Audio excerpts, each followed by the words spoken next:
Assalamualaikum warahmatullahi wabarakatuh. Perkenalkan, nama saya Fauzia Alifa, NIM 24093081100025 dari Prodi Manajemen Fakultas Ekonomi, kelas 24 2B.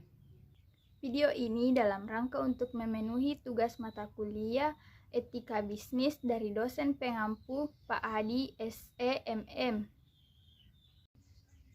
Di sini saya akan mempresentasikan materi yang berjudul pengambilan keputusan yang etis. Pengambilan keputusan yang etis adalah proses memilih cara terbaik dari beberapa alternatif yang sesuai dengan nilai moral dan hukum. Keputusan ini dapat diterima oleh masyarakat luas dan dapat dipertanggungjawabkan secara moral. Prinsip pengambilan keputusan etis selaras dengan prinsip dan nilai moral. Tidak melanggar norma hukum, dapat diterima oleh masyarakat luar, dapat dipertanggungjawabkan secara moral. Tahapan pengambilan keputusan etis: kenali masalah etis, identifikasi pemangku kepentingan dan motivasi mereka, memahami faktor situasional, identifikasi nilai-nilai dan cari nilai-nilai yang bersaing, evaluasi tindakan alternatif, buat keputusan dan uji bertindak dan renungkan hasilnya. Model pengambilan keputusan etis. Model pengambilan keputusan etis dapat digunakan untuk mengutarakan dan menyampaikan kekhawatiran serta mencari penyelesaian. Pertimbangan etis adalah proses mengevaluasi implikasi moral dari suatu keputusan, tindakan, atau kepihak.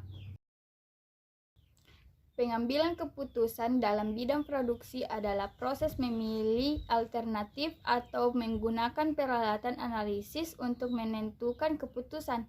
Keputusan ini melibatkan pertimbangan cermat dan pemikiran strategis. Beberapa contoh keputusan dalam bidang produksi adalah penjadwalan produksi, keputusan untuk memastikan proses produksi berjalan cepat waktu.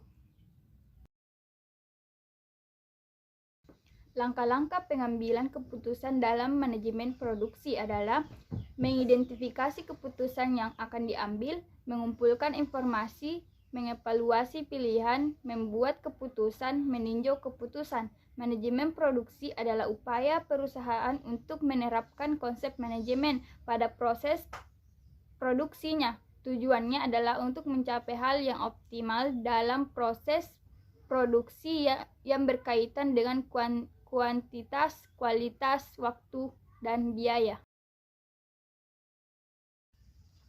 Keputusan etis dalam bidang pemasaran adalah pilihan yang dibuat dengan mempertimbangkan nilai dan norma etika seperti kejujuran, keadilan, dan transparansi. Prinsip-prinsip pemasaran etis: jujur dan tidak menipu pelanggan, bertanggung jawab sosial, melindungi konsumen, menghormati privasi pelanggan, transparan tentang produksi dan layanan, sesuai dengan hukum dan regulasi, menepati janji, berempati, berkelanjutan. B. Manfaat pemasaran etis: membangun kepercayaan konsumen, meningkatkan reputasi perusahaan, membedakan diri dari pesaing, memperkuat pemasaran, memposisikan diri sebagai merek yang dapat dipercaya dan dapat diandalkan. Contoh pemasaran yang tidak etis: 1. Menggunakan ketidakjujuran, penipuan, atau iklan palsu. 2. Menargetkan populasi yang rentan. 3. Menggunakan taktik menakuti. 4. Pertimbangan pemasaran etis. 5. Penelitian tren dalam perilaku konsumen. 6. Kode etik yang berlaku di pasar tempat berjualan dan industri. 7. Undang-undang penjualan di industri.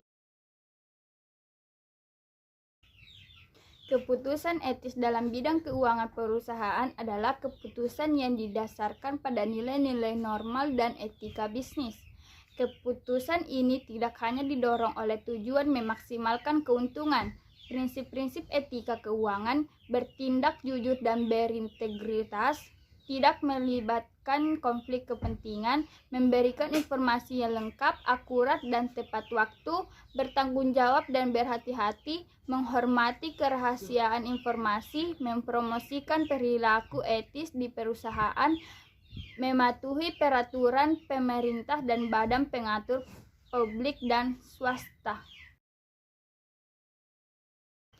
Kesimpulan, pengambilan keputusan yang etis adalah bagian penting dalam bisnis dan organisasi. Keputusan yang diambil harus mempertimbangkan nilai-nilai moral, hukum, dan dampak sosial agar tidak hanya menguntungkan dalam jangka pendek tetapi juga berkelanjutan dalam jangka panjang. Prinsip etika dalam pengambilan keputusan dapat diterapkan di berbagai bidang, termasuk produksi, pemasaran, dan keuangan. Organisasi yang menerapkan etika dengan baik akan mendapatkan manfaat dalam hal kepercayaan konsumen, reputasi yang lebih baik, serta stabilitas jangka panjang.